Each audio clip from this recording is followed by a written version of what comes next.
Okay, so if you want to start a company, right? You let's say you have a product or a service. Then you decide what is the best way to reach people. You guys have to leverage on digital. Okay, Digital, like what, Google? digital would be okay for nowadays. Sorry, I very layman. It's okay. It's okay. Let me ask you, right? Yeah. When you want something, let's say you want to go somewhere or where you want to buy something, right? What's the first thing you do? When I want to buy something online, I check the price. Check the price, right? No lah, I mean like I'll check the reviews, I'll check the price, So get a photo. you basically you go on your phone first, internet correct. first, right? So you Google, either you go to your e-commerce or even Google. So that's the first thing. This is the trend right now. You know, people want something. It's just a click of a button. You know, so if you have a business, that's where the first place you will need to be to have a digital presence. Yeah, or any presence. Digital presence first, I would say.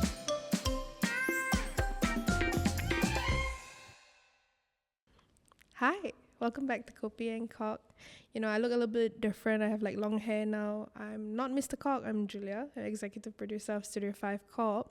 And with me, we have an actually very special guest. It's Mr. Cock himself. Thank you, Julia, for having me. I'm the one that you know, Mr. Cock. Let me reintroduce the person behind the cock, alright? Sorry, please. Okay. You always talk, but yeah, now it's my turn to introduce who I am. turn. Right? Okay, so hello everyone. My name is Azrai. I'm actually a part of the marketing team of Studio 5 Media Group, and let me tell you about a bit of like what I do. Right? Like, why am I cock? Why am I Mr. Cock at first? Right? So Julia is my producer. I am your producer. Yeah. So we've been working together and stuff. I'm the marketing team. So repeat everything that you just said. No repeating. But I am the lead acquisition of the marketing team lah, basically. So what I do is find leads for the company and so on. Is there anything you want to ask? Or Anything I want to ask? No, I think leads and acquisition, right? That's your role. Yep. I think that's a pretty interesting role. You know, when you come into a podcast, you're the host, you're always jovial, but actually your role is pretty serious. I wanted to know how you got to this role. Okay, so let me like start the back. How I started into marketing at first place, right? Yeah. So actually, I did not graduate as marketing. I actually graduate as an architecture student. Yeah, I know it's a big jump, but gigantic curveball, huh? yeah, it's kind of leap of faith to jump into marketing from architecture also. But let me just share you guys a story, right? Why I did it. If you guys want to know, I graduated from University Malaya. It's a very, I think, well-known university in Southeast Asia. Okay. So after I graduated from University Malaya with a degree in architecture, I studied. I worked as a draftsman, and then I got into assistant architect. And at that point, What's a draftman? Sorry. Oh, okay. So a draftman is basically someone who kind of like draws the plan, the floor plan. So it's like a lot of drawing. Kind of drawing and also do 3D and stuff lah. Basically. Is it like those depictions in the movies where it's like all blue and then That's yeah.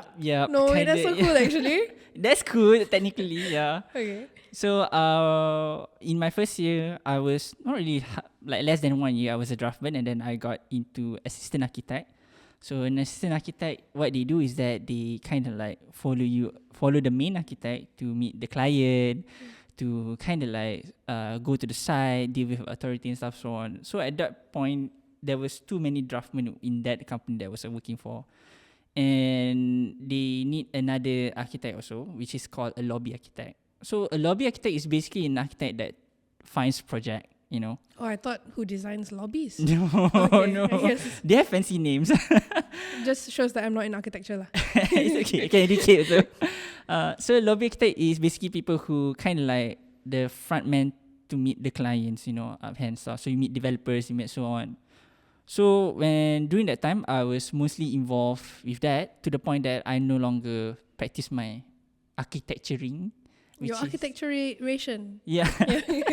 So I no longer draw, you know, I no draftsman stuff. So I was mostly out of office and stuff so on. So at that point, I kind of like realized, wow, like this is kind of fun, like meeting people, talking to people, securing projects and stuff, so on.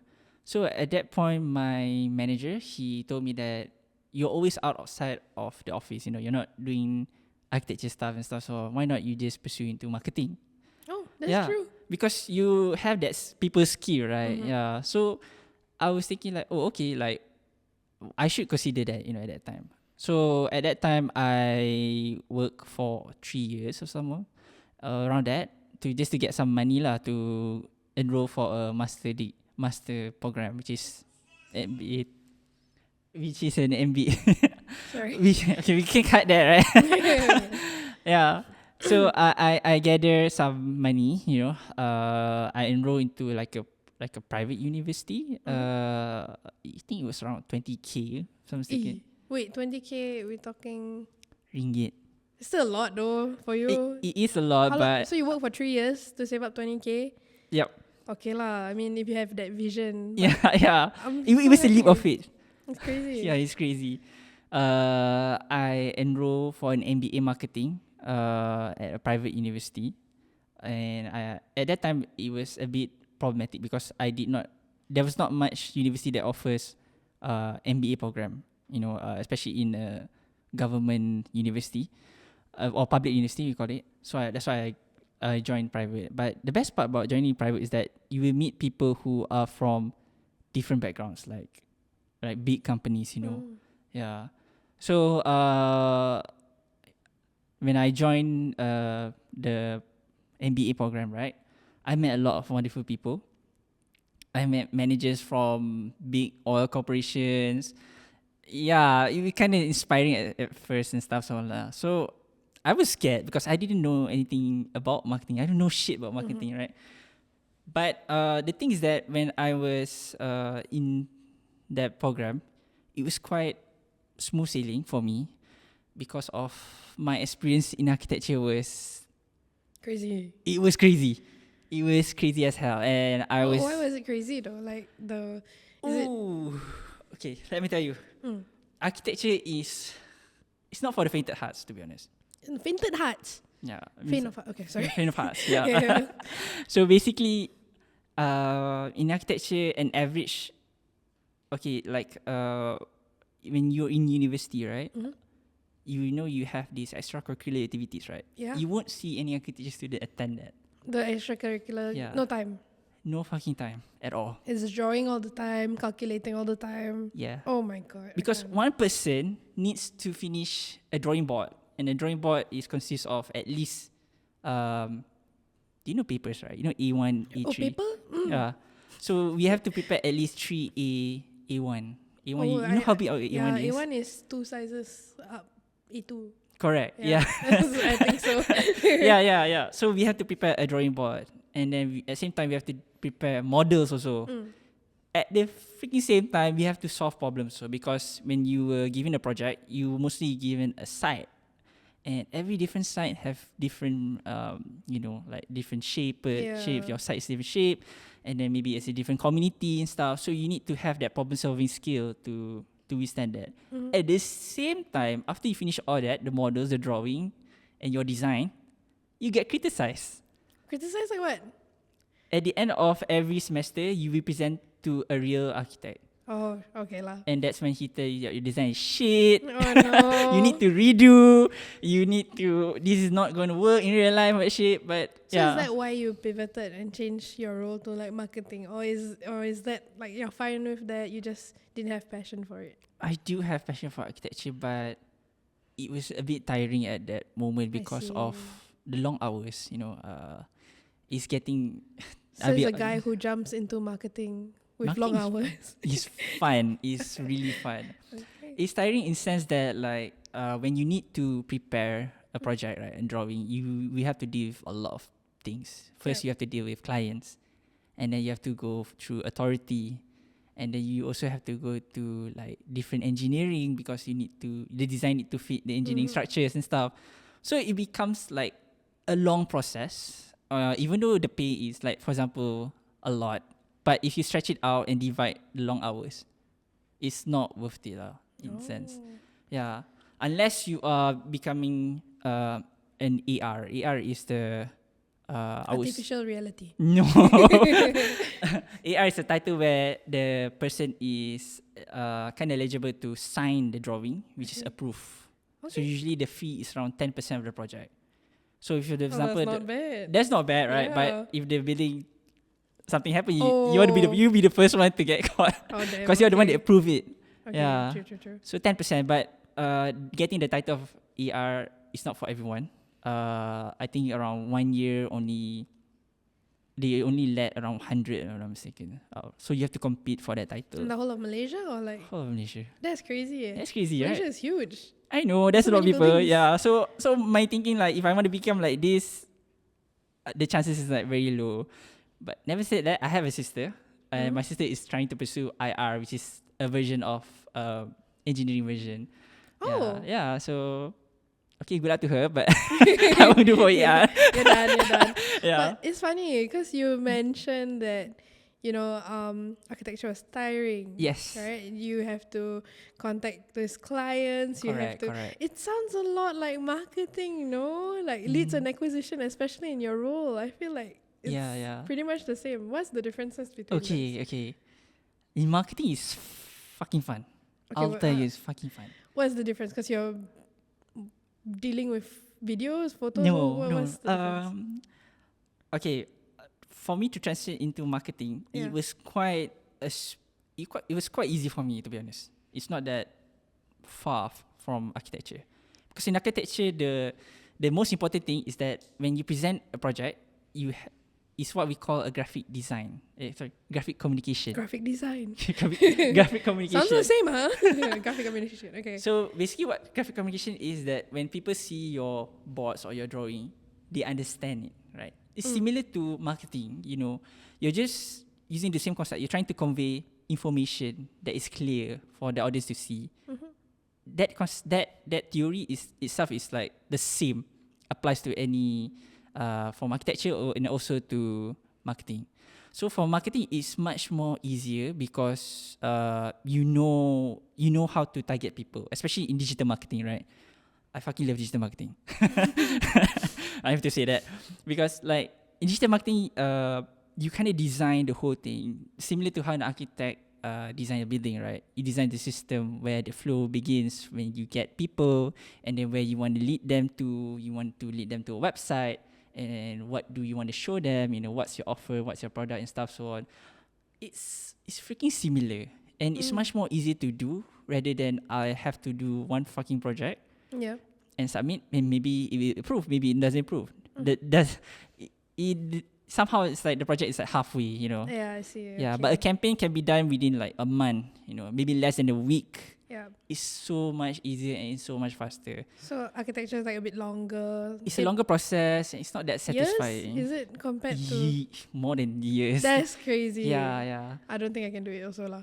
You can do it so, and you have to go to the site every freaking day. Just to see the progress and stuff, and there's problems. A building will take at least a year to be built, depending lah. So it's, to see the final outcome for 1 year is like, I mean, like if you have a project, you want to see the outcome of it, right? Yeah, of But course. then you have to wait like 1 year, At the same time, you have another project, It's very tiring in that sense. So It's that's like why you can lose heart a bit lah after a true. while. Yeah, halfway you can I like. see.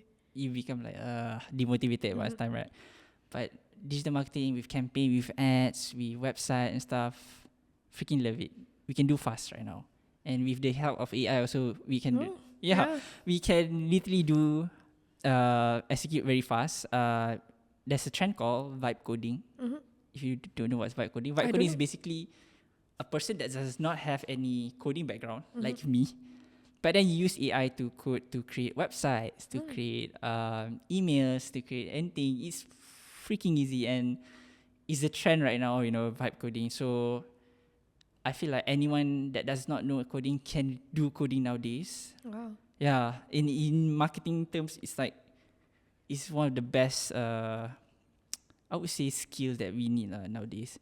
Yeah, I think with like the whole AI thing, Like if I said, oh, I know how to code, Mm-hmm. like maybe 5 years ago, Mm-hmm. I think a lot of people would be impressed. But then nowadays it's like, oh, you can just ask Right. ChatGPT, Yeah. right? But So now I want to ask that Hmm? question. With ChatGPT in and everything that is available for you, Mm-hmm. how do you do your job? How do I do? Okay. Uh, okay, this is actually our secret, right? Okay, never mind. Cut. But let me share with you guys lah.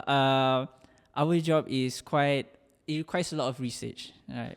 For example, we do a campaign, right? For example, there's a campaign that we call I'll give you an example. As an example is weddings. We have that campaign to have a photo shoot in Bali, right? So what is the best way to execute this? The best way to execute the first thing is to identify your target, right? You want to find a couple that is willing to pay or have a higher purchasing power, or they have interest to go abroad. So in ads and stuff, we have profiling, right? They can profile people certain age they are getting married, and then the interest, going to travel and stuff so on. So that's like the first phase of it. Second phase is we want to do a graphic thing, right? So what type of graphics that we want to do? So that's when my team comes in. We have Adam, we have Angie, we also have Donnie.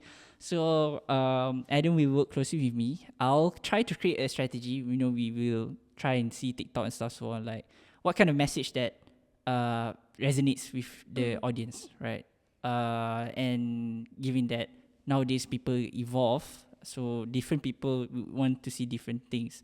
So for example, one of our ads was try to do like more of a problem solving, telling people why spend this much when you can this much to go abroad stuff. So Go at to least Bali. yeah, to go to Bali. Yeah. It's only like few thousand, that's it.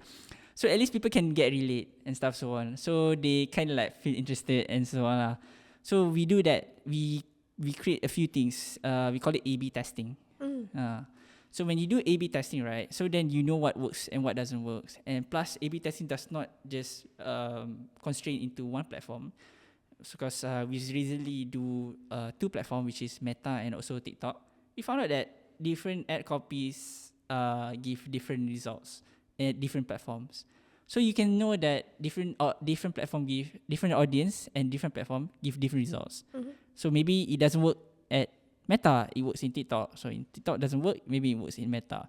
So you have to test that. That's what we do. We do this kind of A/B testing in order to get the most outreach, the most engaged, and also the right client to become our client lah, right? To get leads. That's basically leads, I would say. Yeah. That's crazy. Yeah. One day you're designing buildings, the next day you're getting people to Bali. It's crazy. Okay, so let's say if I just start a company, we'll talk about leads and acquisition. Like we'll dive deeper into that. What is the most important thing I should note? Okay, so if you want to start a company, right? Let's say you have a product or a service. Then you decide what is the best way to reach people. You guys have to leverage on digital. Okay. Digital, like what? Google? Digital would be okay for nowadays. Sorry, I'm very layman. It's okay. Let me ask you, right? Yeah. When you want something, let's say you want to go somewhere or where you want to buy something, right? What's the first thing you do? When I want to buy something online, I check the price. Check the price, right? No lah, I mean like I'll check the reviews. I'll check the price, So get a photo. you go on your phone first. Yeah, Internet correct. first, right? So you Google, either you go to your e-commerce or even Google. So that's the first thing. This is the trend right now. People want something. It's just a click of a button.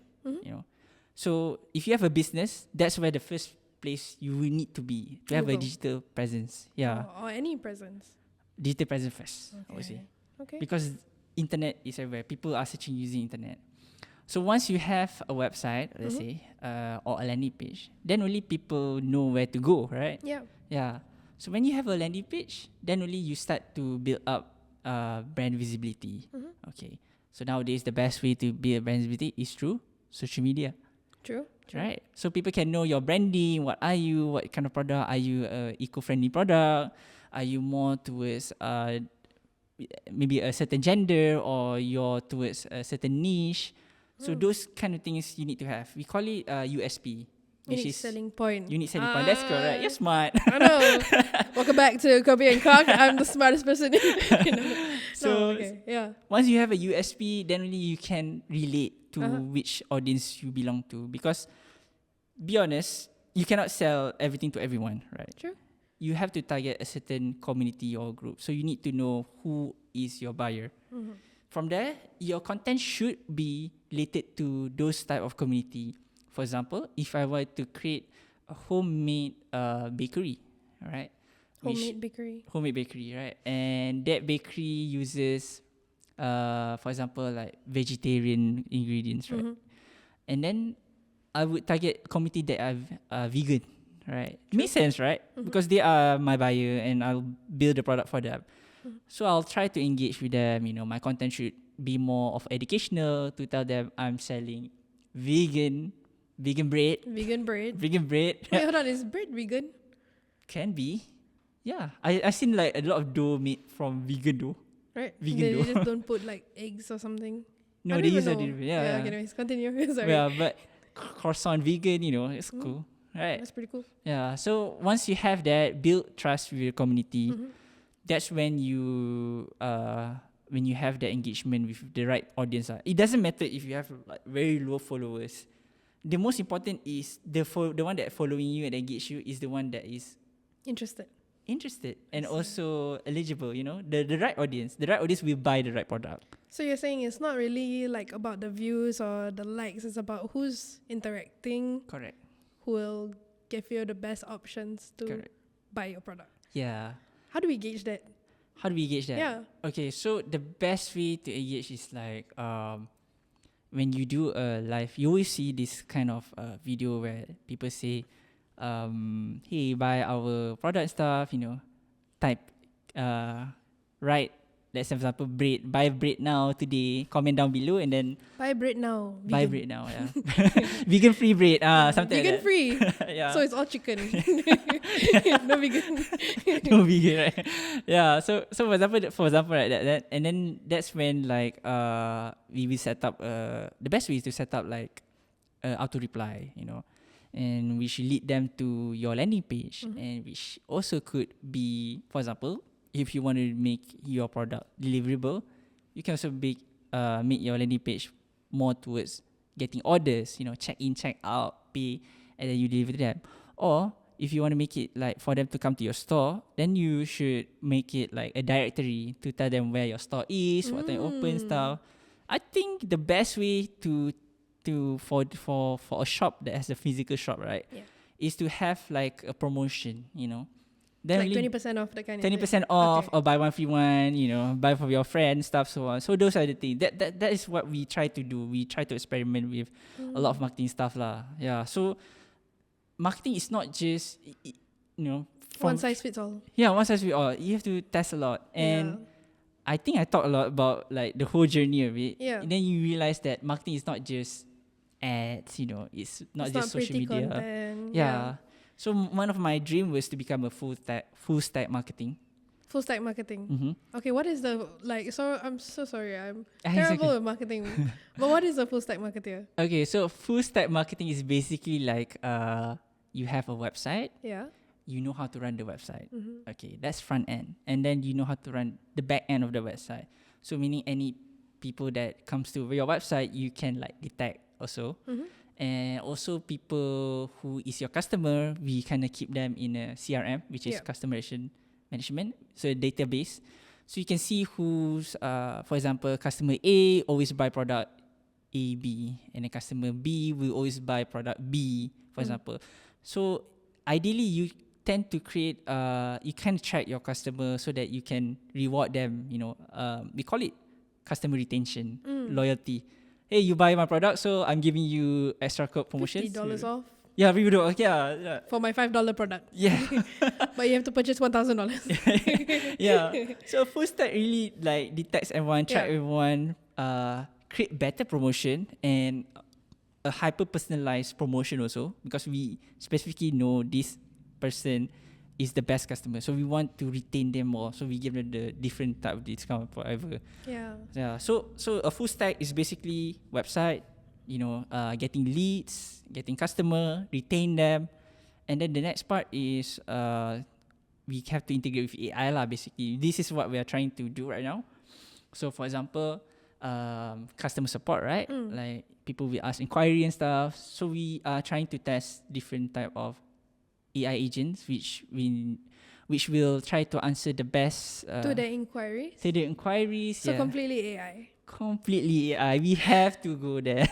Okay, I think you know what that actually brings me to a point. I think you mentioned this just now. Hyper personalization. Okay. I think that's a very important point because nowadays, if you talk about inquiries, usually like maybe every inquiry is different, right? Correct. It could be somebody asking about a certain thing, like, oh, what time can I come in today? And then somebody is asking some completely random thing. How do you fix all these hyper personalizations with AI? Like, I cannot comprehend that you can use AI to like fix inquiries and to talk to inquiries. Okay. So how does that workflow for you? Okay, let me explain a bit what is hyper personalized, right? Hyper personalized means like you have everybody nowadays are unique, I would say. Yeah, too unique. True. Yeah, so some people have another interest. Some people have interest A, B. Some people like different colors. Some people different mood. Some people different animals and stuff so on. So a hyper personalized and a different inquiry is actually a bit different things basically, right? For an AI agent to involve in different type of inquiries, they would have to answer the general question part, and then afterwards, any extra inquiry that is like different from the general part, then we will try to fit in the new knowledge lah. Yeah. So that's how you overcome like people with different inquiries and stuff lah. For the part of like hyper personalized, so imagine like you have a shop, okay, you sell bracelet, right? Oh yeah, sell bracelets. You sell bracelet, yeah. And in that bracelet, there's maybe you try to create a series, right? For example, a Mickey Mouse series, whatever. Okay, where do you get Mickey Mouse from? You're Just looking at me. Okay, just example, Okay. and then you try to create a different type of colors, like purple and stuff so on. So how would I do that? How would I create a personalized page? I would try to ask them a survey. Hey, what color you like? I send an email to them and they will answer a few quiz and stuff so on. After they answer the few quiz, for example, they like color red and then they like, let's say, Pluto. You know Pluto, right? Yeah. Pluto. So red color Pluto. It's a bit weird, but yeah, you get the sense. Pluto the dog, right? The yellow dog, right? Yeah. Okay, got it. All right. So at the end of the quiz, we will give them a link, and in that link, when they click, it will only show the things that are related to them. So red color, Pluto, everything. Your bracelet, we have that. So in the sense that they feel hurt, you know, they feel happy. Like, okay, this shop fits my taste or style. But actually, it's a lot of things. But we only show them few things that are related to them. So that is hyper personalized. I feel like this is the next generation of marketing. Yeah, definitely. Right? Yeah. Everyone wants like a bit of their own way to do things, even if it's like a super personalized package, to tweak and all that. They don't really want like a one size fits all kind of thing. Yeah. I noticed that, and I think you're pretty good at trying to find all of these tiny kinks and then work them out and then giving everyone like that special something. I think that's like one of your skills, something I noticed. Crazy. Yeah. Freaking insane. Yeah. So like with all this Hyper-personalized. hyper-personalization. That's such a long word. I know. Okay. With all of this hyper-personalization, do you ever feel like there's going to be like that roadblock, that brick wall? Can you really get so hyper-personalized? You know what I mean? Like, where is the stop? Is there any foresight that you see? I feel like there's no... I wouldn't say it's a road stop, right? But we call it trends. Okay. Right? I feel trends are... People are following trends. But at the same time, at one point, you get over it. right? So the shift of trends is what we call the thing that stops. So for example, like you have, I know certain like contoh like baggy clothes, right? Baggy clothes. Yeah, but That's a nowadays people trend. have chains, labubu, La bubu. yeah, labubu and stuff. So on. My God, la bubu. Yeah. So it will die out one day. Like it will die out, it will replace another thing and another thing. And for businesses, it needs to keep up with the trend right now. I see. Because why trend is important? It's not I'm asking you to create a labubu braid, right? Hey, you never know. That's a good idea. Yeah, that could be, but yeah, but at least try to understand the changes in your customers. You know, Yeah. the trend, like the purchasing power. How much is my braid still relevant? You know, the taste. I know last time there's only like chocolate and also peanut butter. Like the trend right now about matcha. Yeah, now matcha bread. But matcha is quite a strong trend. Strong Like, I feel trend, like yeah, it's been quite here for still some in- time. Yeah, but actually matcha was like long time ago, but now it's Come picking back, up. go back. Yeah. No, that's cool. Yeah, and then dang hao pao, you know. I love da hong pao. Yeah, right. Who doesn't? Wait, no, a lot of people don't like that. Yeah. Okay. So you need to keep up with the trend right now. Like the business needs to evolve, and of course, in the marketing side, we need to identify before it gets trendy. Yeah. Yeah. But okay, other than like keeping up with trends, right? You know, sometimes let's say Apple, Okay. they innovate. They don't really keep up with the trends. They are the ones setting the trends, They're right? How does a pioneer. business do that? Oh, you're talking about Apple, who has a lot of Marketeers. not really marketeers, but a lot of money and True. yeah, right. They they have a lot of resources, to be honest. So for us, like small companies, When you're starting, we just keep up with the trends we have to follow the trend. before we innovate, lah. Something like that. Innovate is quite a big word, but yes, even small companies also can be innovative in their own ways. Yeah. Example? So for example, like okay, for example, let's say you have. Can you give me a A photo business? booth or something. A photo booth, yes. A photo booth, right? So you want to make it change a bit, right? Yeah. You want to. A photo booth is like in an immovable position, right? Stay one place, Yeah. right? But then if you have like this kind of event that have moving around, a lot of entertainments and stuff so on, you would want to capture that place. But photo booth could not capture that, right? Yeah. So that's when you become innovative. You try to move the photo booth around, which becomes a roving photo, right? That sounds like such a good idea. Such a good idea, right? So Sounds like something yeah, impossible that has been made possible. yeah. Just change a bit, right? Yeah. But then the experience, the result is different. Instead of getting like a static photo with a backdrop, you get a photo that is more like more lively, I would say. More motion, you know. You can see people interact, you can see people having fun, stuff so Yeah. on. Yeah.